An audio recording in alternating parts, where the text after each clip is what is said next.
Ուրեմն երկու երկրների էներգետիկ համակարգերի միացման հարցը ամբողջությամբ տեղավորվում է Թրամփի երթուղու նախագծի տրամաբանության մեջ, որի ներքո նպատակ է հետապնդվում ոչ միայն տրանսպորտային ցամաքային կապ ապահովել, այլ նաև ձևավորել էլեկտրաէներգետիկ եւ գազատրանսպորտային նոր հաղորդակցություններ, որքանով ինձ հայտնի է, արդեն այսօր Ադրբեջանը իրականացնում է Ջաբրայել-Նախիջևան բարձրավոլտ էլեկտրաէներգետիկ գծի կառուցման աշխատանքները, դա Ադրբեջանը որակում է որպես նոր էլեկտրաէներգետիկ հանգույց, որի նպատակն է մի կողմից ապահովել Նախճեվանյան էքսկլավի էլեկտրաէներգիայի մատակարարում, մյուս կողմից միանալով Թուրքիա էլեկտրաէներգետիկ համակարգին առաջիկայում սվոփային տարբերակով դուրս գալ նաև եվրոպական շուկա։ Նշեմ, որ Վրաստանի էլեկտրաէներգետիկ համակարգով Ադրբեջանը արդեն ունեցել է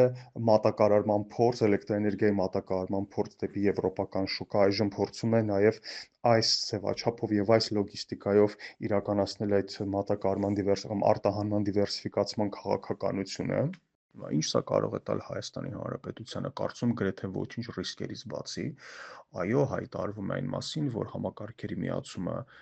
թույլ կտա կողմերին փոխադարձ էլեկտրաէներգետիկ հոսքեր ապահովել, ոչ դիսկրիմինացիոն եւ հավասար ուրեմն պայմաններ կստեղծվեն կողմերի համար եւ այլն, բայց սա ընդհանրապես հռետորաբանություն է, որի գնահատումը իրականացնելու համար մենք պետք է պարզապես հասկանանք, թե ինչ էներգետիկ քաղաքականություն է իրականացվում Հայաստանում եւ Ադրբեջանում։ Հիմա եթե շատ համառոտ լինեմ, ապա մենք տեսնում ենք, թե ինչպես վերջին տարիներին Հայաստանում էներգետիկայի զարգացման ուրեմն հարցերում հիմնական շեշտադրումը դրվում է վերականգնվող մասնավորապես արևային էներգետիկայի վրա։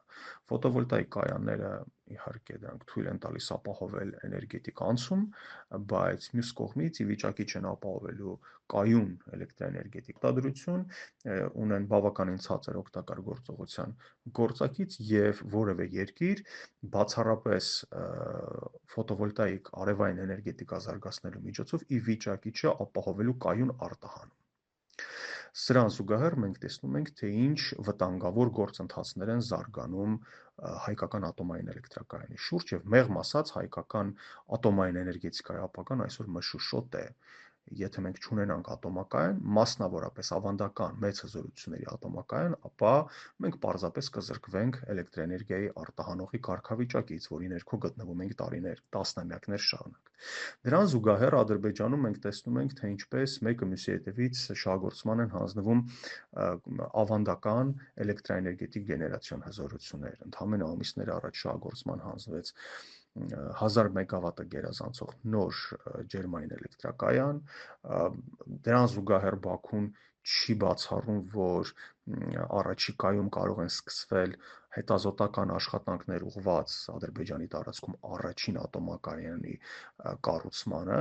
հետևաբար Ադրբեջանը փորձում է այսօր դիրքավորվել Ա որպես էլեկտրաէներգետիկ հաբ, Բ որպես էլեկտրաէներգիա արտահանող երկիր եւ հաշվի առնելով Ադրբեջանի բավականին էքսպանսիոնիստական կեցվածքը մասնավորապես էներգոտրանսպորտային ոլորտում, մենք պետք է շատ սթափ գնահատենք այդ հեռանկարը։ Կարծում եմ, որ հենց այս սցենարի մեջ է տեղավորվում նաև Հայաստան էլեկտրական ցանցեր ընկերության շուրջ ծավալվող գործընթացները, պարզ է, որ պետականացման որոշումը, որը կայացվեց եւ կյանքի կոչվեց, այն ունի առավելապես աշխարհաքաղաքական նշանակություն, պարզ է, որ անհրաժեշտ է այս վերոնշյալ ռեգիոնալ էներգետիկ էներգոտրանսպորտային փոխակերպումներն ապահովելու համար նախ եւ առաջ փոխակերպել ներքին շուկան, փոխելով դրա շահառուներին եւ իմ խորին համոզմամբ հետի շուրջ ծավալվող բոլոր զարգացումները այսօր տեղավորվում են այդ վերոնշյալ ռեգիոնալ էներգետիկ նոր քարտեզի ձևավորման տրամաբանության մեջ։ Ամփոփելով պետք է ասեմ, որ իհարկե երկու երկրների էլեկտրաէներգետիկ համակարգերի միացումը դա տեխնոլոգիապես բավականին բարդ ու հագեցած գործընթաց է, որովհետև անհրաժեշտ է նախ եւ առաջ այդ համակարգերի սինխրոնիզացումն ապահովել եւ դա կպահանջի բավական երկար ժամանակ եւ ներդրումներ, եթե կա քաղաքական որոշում, իսկ թերևս այն կա, ամեն դեպքում մենք այդպես կարող ենք դատել ելնելով արվող հայտարարություններից, ապա ես կարծում եմ, որ տեխնիկական լուծումները եւս կգտնվեն։